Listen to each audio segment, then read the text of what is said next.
신약성경 141페이지 누가복음 24장 36절에서 53절까지 우리 한 목소리로 함께 봉독합니다.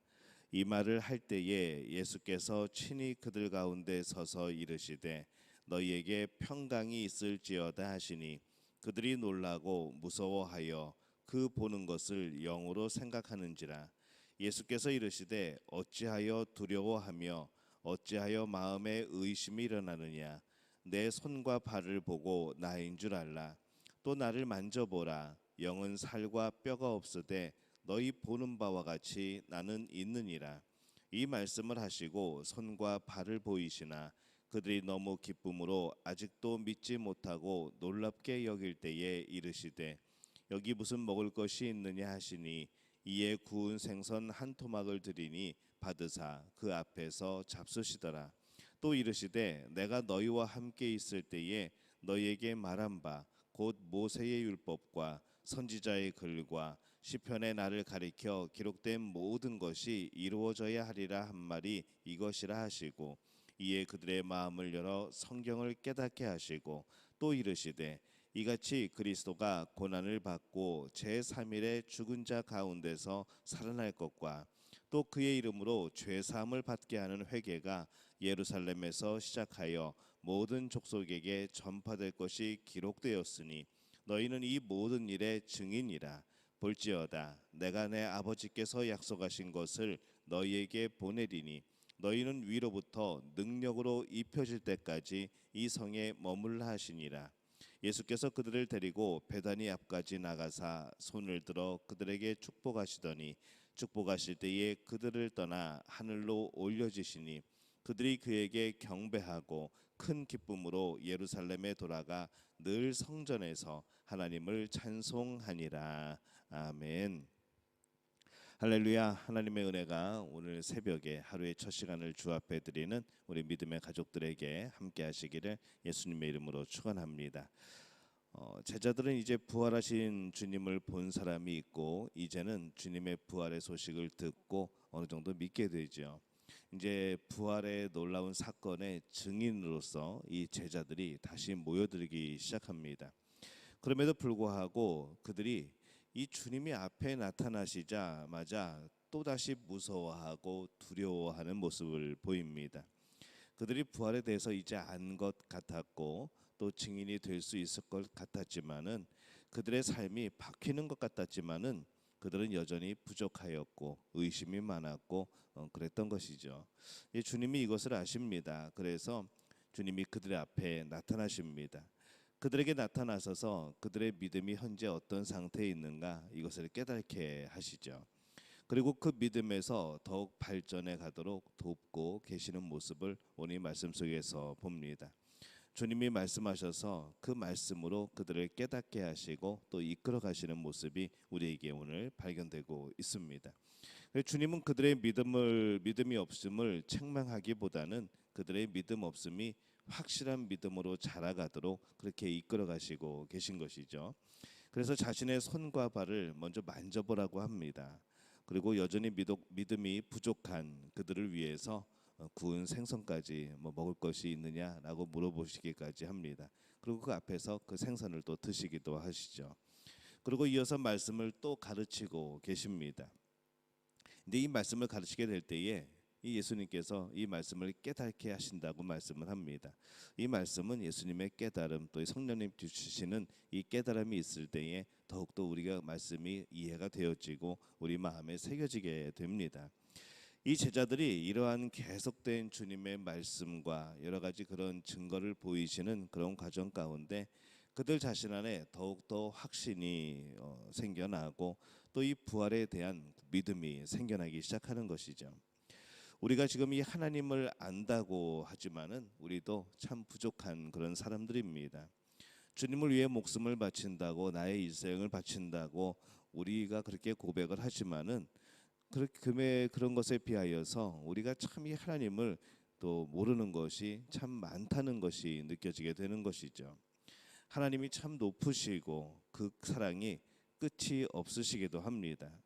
우리는 그래서 그분의 사랑과 또 그분의 높으심과 그분을 평생 알아가도록 그렇게 노력하고 그렇게 또 열심을 내야 되는 것이죠.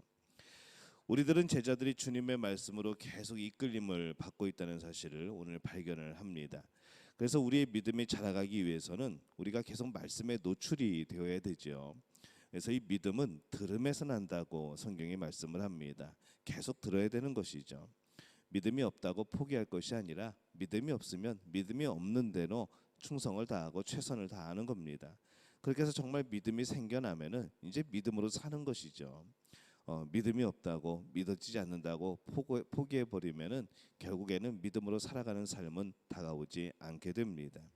그래서 우리가 늘 우리 자신을 말씀에 노출시키고 말씀 앞에 서게 하고 또 그런 과정과 그런 또 열심들이 필요합니다. 우리가 이 성경 말씀을 살아있는 말씀이라고 그렇게 설명을 합니다. 주님이 제자들에게 이 믿음을 가르치기 위하여서 이 모세의 율법과 말씀들을 인용하고 또 시편의 말씀들을 가르치시고 그렇게 설명을 하고 계십니다. 이 살아있는 말씀이 지금 예수님 당시에 따져봐서 1500년 전에 그 말씀을 가르치고 있는 그런 모습인 것이죠.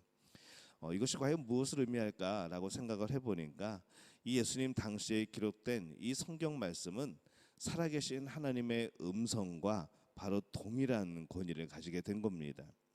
하나님의 말씀 또 그것을 설명해 주시는 예수님의 음성이 동일한 것이죠. 오늘도 마찬가지입니다. 우리가 그로부터 2000년 전에 예수님의 말씀이나 이 3500년 전에 이 모세의 율법이나 동일하게 바로 오늘 우리에게 말씀하시는 하나님의 말씀은 동일하다는 겁니다. 말씀은 살아 있습니다. 그냥 끝나버리고 지워져 버리고 삭제되어 버리는 것이 아니라 말씀은 늘 살아 있어서 이어오고 또 앞으로도 영원히 있을 것이고 그 말씀 안에 또 우리는 살아가는 것이죠. 왜냐하면 이것이 왜 말씀이 살아 있는가 하면은 이것이 왜 바뀌지 않는가 하면은 말씀의 저자가 이 저작권이 바로 하나님이시기 때문에 그렇습니다. 하나님이 살아 계신다고 한다면은 바로 이 말씀도 살아 있는 것이죠. 그렇기 때문에 우리가 이 하나님이 살아 계심을 믿는다면 이 말씀이 오늘도 살아 있음을 우리가 믿어야 되는 겁니다. 세상의 책들은 시간이 흐르면서 바뀝니다. 그 해석이 달라지죠. 근데 이 성경 말씀, 이 하나님의 말씀은 바뀌지 않습니다.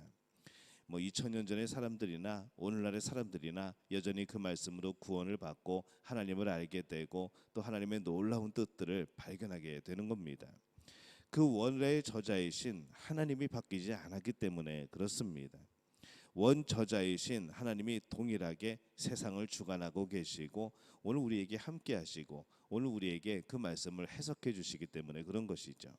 그래서 말씀은 항상 동일합니다. 말씀은 항상 살아 있습니다. 말씀은 항상 능력이 있는 겁니다. 우리가 이 위로부터의 능력이라고 이 49절에서 말씀을 합니다. 위로부터 너희에게 능력이 온다고 말씀을 하시죠. 너희에게 능력이 임할 때까지 이 예루살렘 성에 머무르라라고 말씀을 합니다. 이 위로부터의 능력은 이 오순절에 임하셨던 성령을 말씀을 합니다. 그렇다면 우리에게는 과연 무엇을 의미할까라고 생각을 하는 것이죠. 우리는 이미 믿을 때에 성령을 받았습니다. 그래서 우리가 이 말씀을 오늘날 우리가 해석하게 될 때에는 우리는 이 위로부터의 능력은 바로 성령의 능력이 되는 겁니다. 이제 우리가 말씀을 읽고 묵상을 하고 또 이 말씀을 생생하게 우리 삶에 적용시키고 살아가게 될 때에 과연 우리의 힘으로 할 수 있는가라고 한다면은 그렇지 못하죠.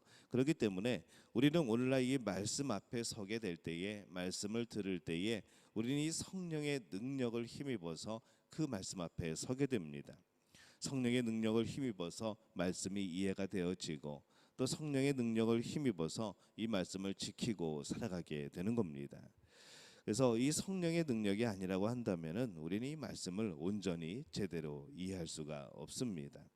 그래서 오늘 우리가 이 말씀을 보면서 우리 믿음의 가족들이 이 성령의 능력을 덧입어서 우리가 이 땅에서 정말 하나님 앞에 바르게 살아야 되는 것이 아닌가라는 생각을 해보는 것이죠.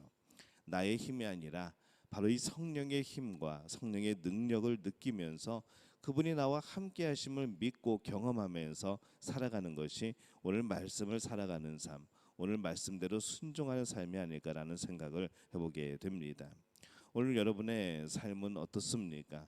오늘 이 하나님이 주시는 능력, 성령을 통한 이 말씀의 깨달음과 해서 우리가 그것을 생각하게 될 때에 오늘 주님이 주시는 그 능력이 우리 믿음의 가족들에게 풍성하게 임하시기를 바랍니다. 오늘도 그 능력으로 또 기도하고 또 그 능력으로 말씀을 보고 또 그 능력으로 말씀을 듣고 그런 가운데 또한 이 성령의 능력으로 이 말씀을 살아가는 그런 복된 오늘이 되어지시기를 예수님의 이름으로 축원합니다.